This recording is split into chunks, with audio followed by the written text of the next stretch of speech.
Happy Wednesday. It's Valerie Hunt with RunRX and Ask Me Anything. So we've got a great few questions this week. We always get really good questions. So the idea behind the Wednesdays is people reach out with questions about their running, especially pain-related, technique-related, injury-related, and then I try to give you some feedback. And if you've not ever tried it, we do have on our YouTube channel a 30-day practice that actually takes you how to get started, and then it's got skill, strength, and self-care to help you get back into running or reset your running. And most of all, kind of understand what I'm even talking about with running. So the questions I got today, one was asking about running while pregnant. The second question was heart rate, how high, my heart rate gets really high, how high should my heart rate be? And then the third question was, ouch, I'm getting outside pain in my foot, or not the foot, but out in the ankle. So I'm going to answer those three questions first, and I've got a few more here. Let's see. Okay, let's see. Okay, tips for pregnant runners. Running uphill. If I'm running uphill, should my traveling foot land and should the heel touch? Okay. Is it possible to achieve the running pose even at a slower speed? Great. Okay, so those are great questions. Okay, here we go. And you can even ask more questions. If I see questions pop up, I will go over and read them. So it would be great to start treating this like interaction. Ask me a question, I will answer it. This really helps. Anyway, so I'll say quickly for pregnant people, for pregnant ladies, if you have already been running, then you can continue running. I'm not sure I would start running once I got pregnant. I just, honestly, just being honest, the fun part about pregnancy and running is, especially if you've been following RunRX, and we talk so much about falling and pulling the foot, is as you grow in your pregnancy, of course, your fall point will shift. By the way, pregnancy is similar to people like in the military that do a lot of rucking. And then I always have wondered, why don't they put the ruck in the front?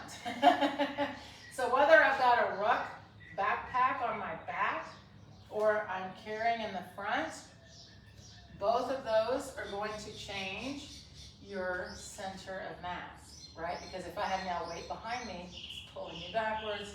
If I have weight in front, it's pulling me forwards, right? So the first thing you have to do, especially as you continue to get bigger as you carry, is kind of reset your balance point.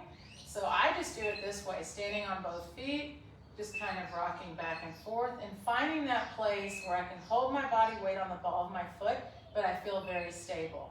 Also, while I'm pregnant, instead of trying to hold pose all the way here, stay here, right? Because what's so fun to continue moving while you're pregnant is to continue moving. But also to note that I've already got a lot of weight ahead of me, so there's no sense in trying to throw a bunch of weight forward, right? So just barely let yourself fall, enough just to feel I need to change support. That is the fun with pregnancy, and then it'll be just as fun when you have the jogger and you get to do that. You'll have the jogger and you'll do the same thing. It'll be your extended belly, and you're literally falling into it, and again, keeping those pulls quick and low.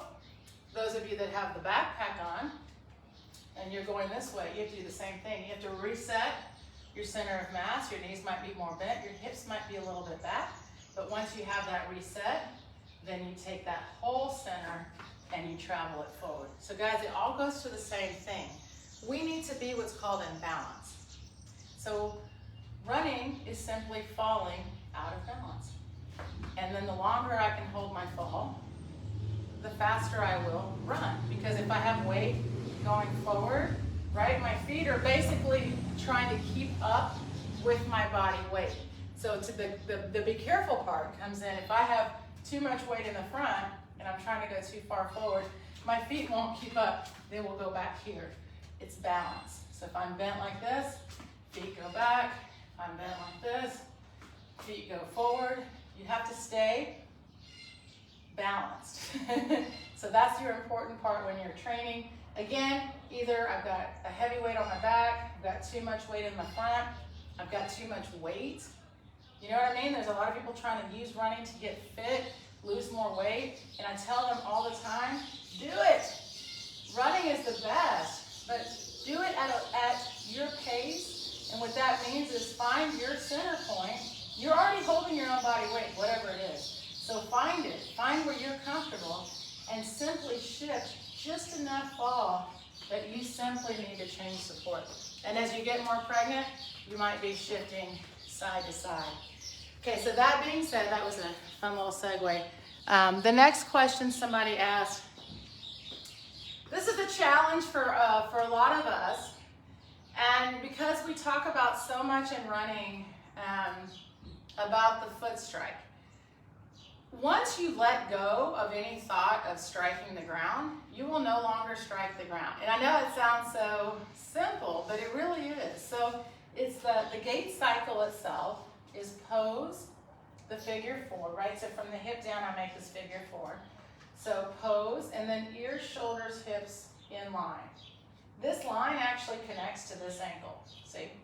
It's my ankle, hip, shoulder, ear. This line falls from that center line, and when it does, I need to change support. I need to pull my foot. If my thought is only on pulling, I will never again think about landing. Isn't that cool?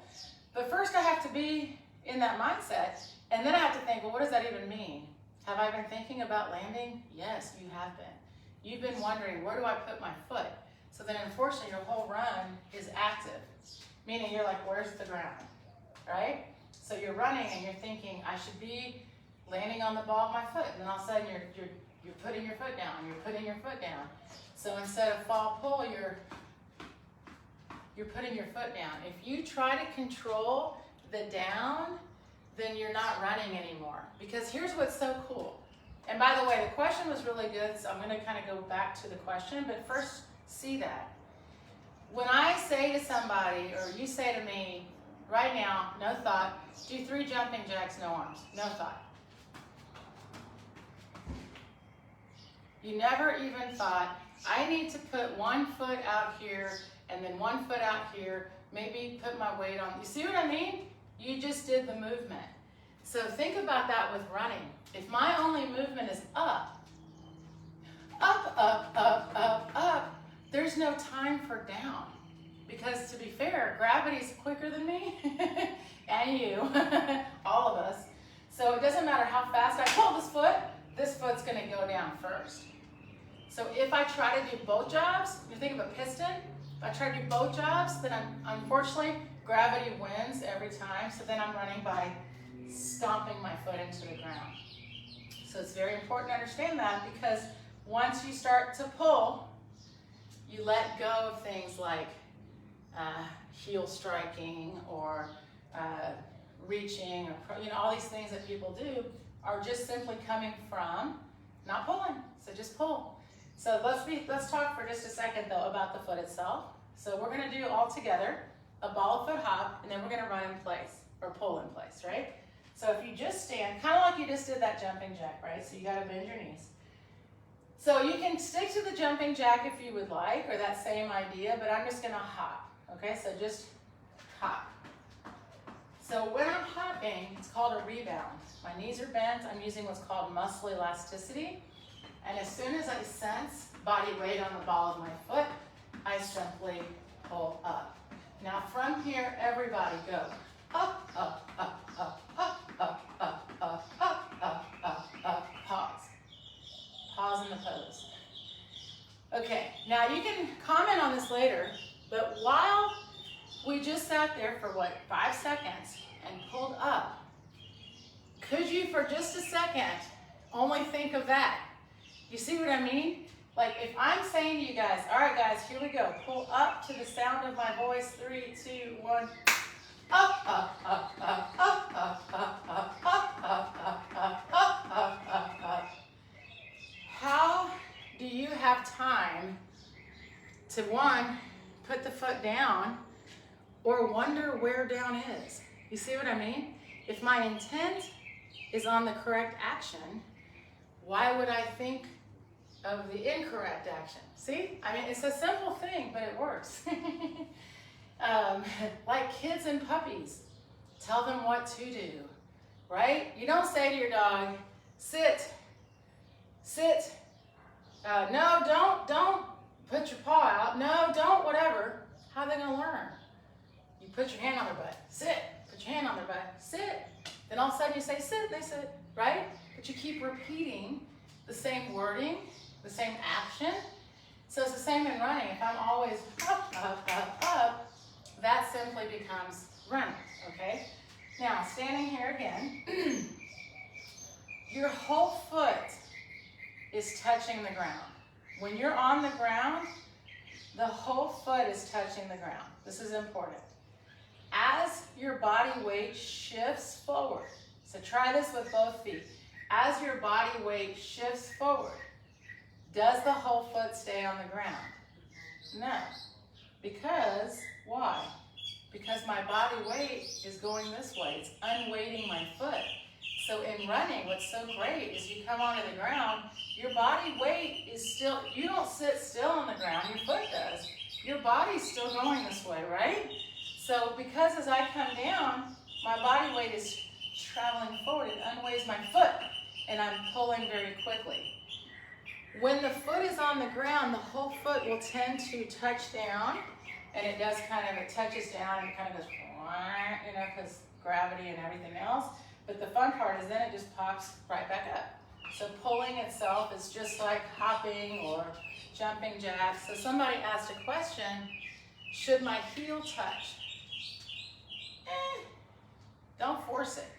For most of us, if your knees are bent, and you're just hopping or you're running or you're doing whatever, there will be some interaction from the heel to the ground, but it's not of our concern, right? And some people, by the way, their heel always touches, and then other people, their heel, like I don't know if my left heel's ever touched. For two reasons. One, because I have really good elasticity, and I really try, you know, I tell people this all the time. Everybody has, you know, maybe elasticity issues or tight or whatever, but if I'm standing here doing this is me doing that. That's incorrect. But when you're just standing and hopping, relax your ankles. Feel the body weight on the ball of the foot. Don't try to think, is my heel touching? Because then all of a sudden you're thinking about the wrong thing. Up, up, up, up, up, up. Then when you're running, so if they asked about uphill and downhill, whether I'm going uphill, downhill, or straight away, this is important.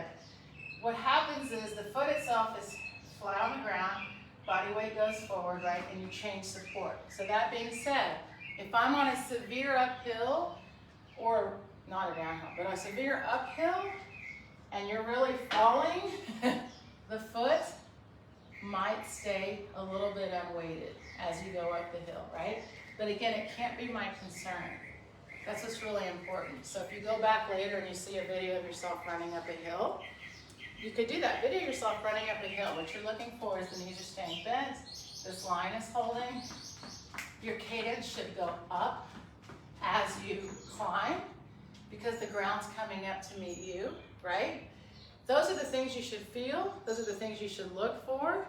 The more ankle mobility you have, the more muscle elasticity you have and use, then your foot is just rebounding off the ground so quick that you won't sense, you don't have time to think, is this all happening? You're just responding. So what I highly recommend is doing a lot of mobility, especially if you're a hill runner, doing a lot of mobility exercises for the ankle. Like we should all be able to have our ankle behind our knee, standing here like this, because in running, look how much easier that is to pull. But note when you pull the foot and bring it down, the body weight's in the ball of the foot, but the foot's relaxed itself. So do not force the heel to touch, and also don't worry about it. Because if you're just pulling up, the whole foot really will come down and then come back up using elasticity, okay?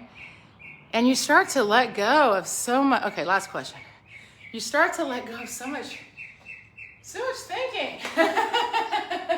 You got post, fall, pull, adjust as needed. That's what's so cool. I'm always like, how could I fall more? How could I unweigh my body more? That's the thinking, right? I'm like, whew, that feels so much better to stand like this than to be like this, right?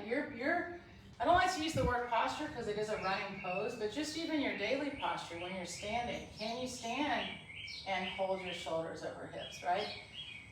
So the last question was about can you run the pose fast or slow? How about easy or hard? I'm just teasing. Just think about that too, real quick. We have thought about running in those terms, right? It's either fast, slow, easy, or hard. You going out you going out fast or easy? You going out slow? You know what I mean? It's like, so let me just say this, because running is running, right? And you can have running at a really high angle of fall, which we refer to as sprinting, right? And so a sprinter is still doing the same gait cycle. Just recognize that. Their angle of fall has been measured as high as 21 out of 22.5, right? And the range is 0 to 22.5. Most runners, when they come into RunRX and I get their gait analysis, they are not using any of falling. They are simply running by using their legs and literally working their way through space. So it's not about fast, it's not about slow, it's not about easy, it's not about hard. It's about, you've got to be in the running pose. Running itself is free falling, so it doesn't matter to us about the distance or the pace. It matters to us, are you in the running pose? Are you using gravity, which is free for all, to simply allow your body weight to fall forward and you pull your foot up? So if I'm literally just falling and pulling, up, up, up, up, up, up, up, up, up, up, up, up. It's very light. It's not slow because my cadence is still 180. That's what's so crazy. 180, by the way, minimum cadence to use muscle elasticity. I can run at 180 at a 10-minute mile, and I can run 180 at about, I don't know, 750, 745. Then I go up to about 182. That's my range. That's Valerie Hunt's range. Your range might be different.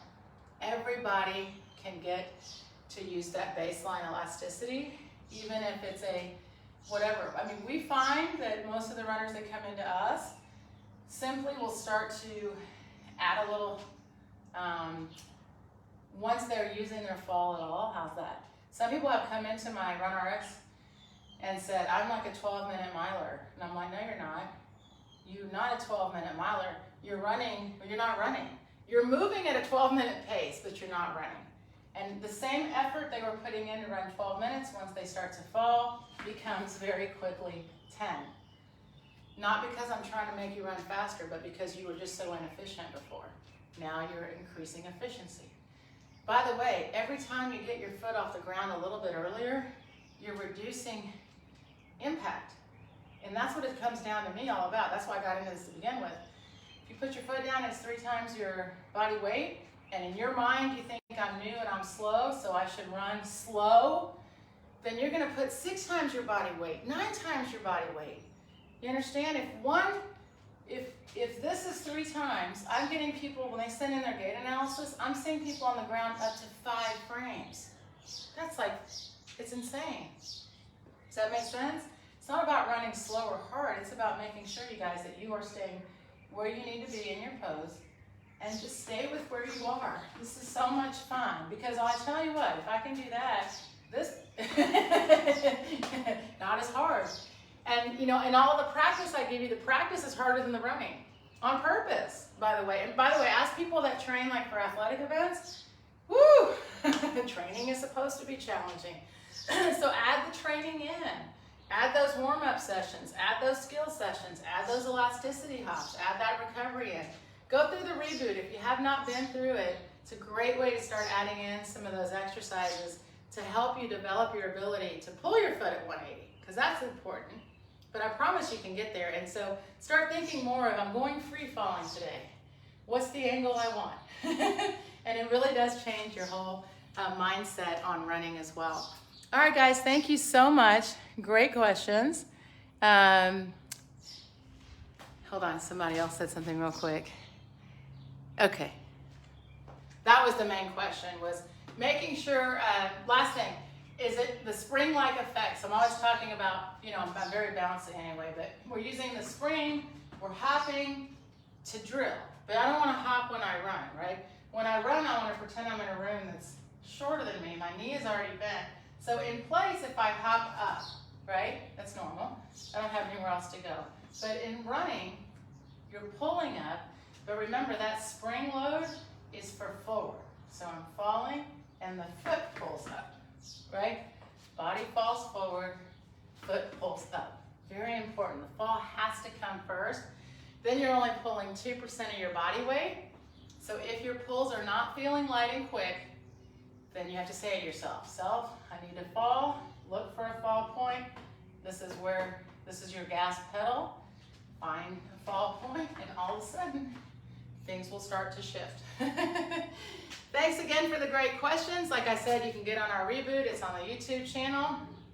If you're feeling a little bit of twinge or a pain somewhere in your run, you can take the free quiz on our website, runrx.fit, and kind of see maybe you're reaching, maybe you're pushing, and you didn't even know. And then, of course, if you're really ready to take the plunge, come on in and let me see your run. We do a 12-week membership, and it is great. So you check in with the gait analysis, you check back in with your skill drills. I take you through guided practice for 12 weeks. We have interactive coaching live with Zoom. It's a really great experience. Love to see you in there also. Either way, keep the questions coming, and I hope you have a great run. Thank you, guys.